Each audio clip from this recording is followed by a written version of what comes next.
Hey guys, and welcome back to Pixel Cherry Ninja's channel. We have some good news regarding EverDrive compatibility for your brand new sparkly Analogue 3D. But with that good news, there is some caveats and potentially some bad news for you, depending on whether you still have an original Nintendo 64 kicking about and depending on your soldering skills. So Krikzz earlier on put out a tweet saying that yes, he is releasing OS v30.9, and over here it says fixes for Analogue 3D have been released. Please read my message on the forums for details, or on the forum for details. So let's bring up that actual message here. So this is from Krikzz's forum. Links for all of these will be in the description of the video. So I've kind of looked at this and made a simpler version for me to understand, and I'm going to read that, but you can see the text on screen. Hopefully the sides of the screen you're looking at does let you see that. So over here, download and install OS version 3.09 for your EverDrive 64. Okay, simple enough. I guess that applies to potentially all models. Download the bootrom v5.xx.b64 file and put it anywhere on your SD card. Again, very simple enough. Then put the cartridge, this is the part now, this is where if you've got a Nintendo 64 kicking about and you've got it connected, you've got access to it, this part is cool for you then. So put the cartridge in a real Nintendo 64 console. It won't start on Analogue 3D if it has the old bootloader. So this is important, guys. So if you've still got your Nintendo 64 console, original hardware kicking about, that's it, you're profiting, you are good, right? You're playing or you're using your EverDrive on your Analogue 3D.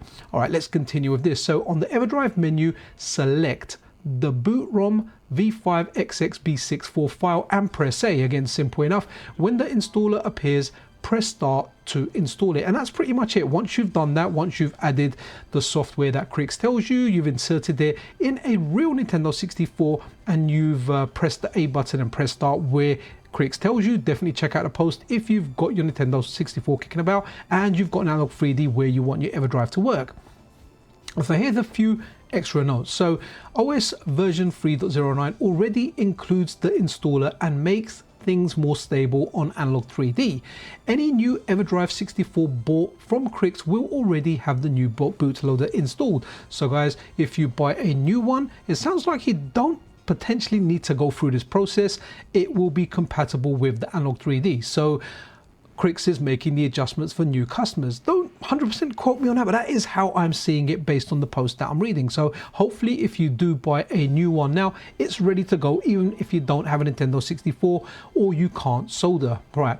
And then continue with this. You cannot update the bootloader using the Analogue 3D unless you already have the new version, because the old one won't boot at all. The only workaround if you don't have a real Nintendo 64 is a hardware fix, soldering a 1K resistor on cartridge pin AD7 so the Analogue 3D can start the cart with the old bootloader. Now I don't know about you, I suck at soldering, so this is not something that I would attempt. This is not an option for me. I could potentially take it to a friend's house and say, hey buddy, could you solder this? But what might just be easier is either setting up my Nintendo 64. Now I have a Nintendo 64, but I don't think I have the lead that will connect it to my PVM. So what I may potentially need is I may need, I either need to get the lead to connect it to the PVM, I need to go into my shed and grab my consumer TV, just do a one-time connection with my Nintendo 64 and just get it to work, right?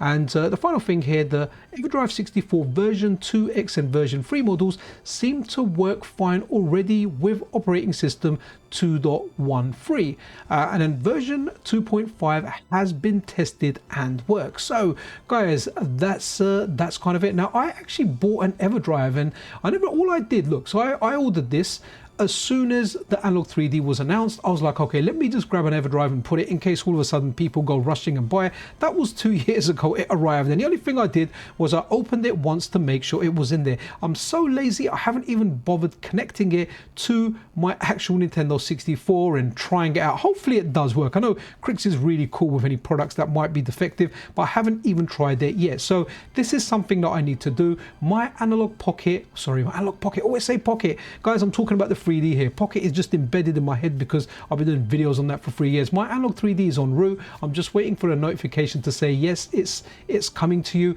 and then I can start playing this darn thing as well. Naturally, when I update it, I like to do some live streams, I like to do some videos, I hope to do plenty of Analogue 3D content. So guys, do let me know what you think.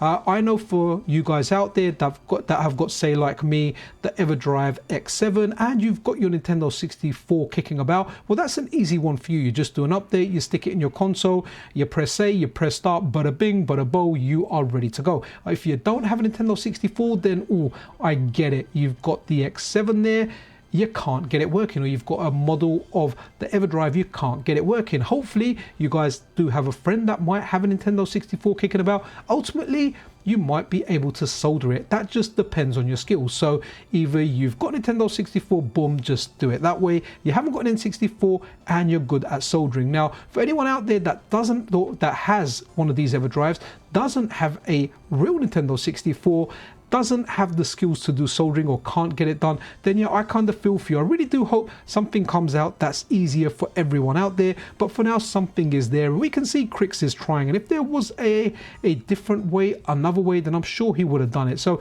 at least we've got it working on the Analogue 3D.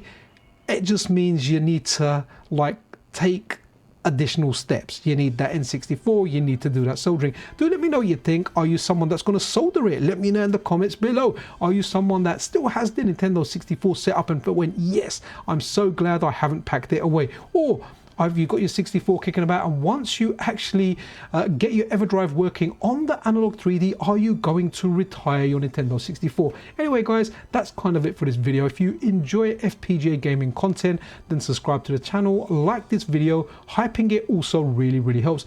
When I get my Analogue 3D, I intend to do plenty of videos, so I'll see you guys around with this, and I'll definitely be testing my EverDrive because hey, it's been sitting in a cupboard for 2 years. It's about time I use it. Anyway guys, be freaking awesome to one another. This is Pixel Cherry Ninja out.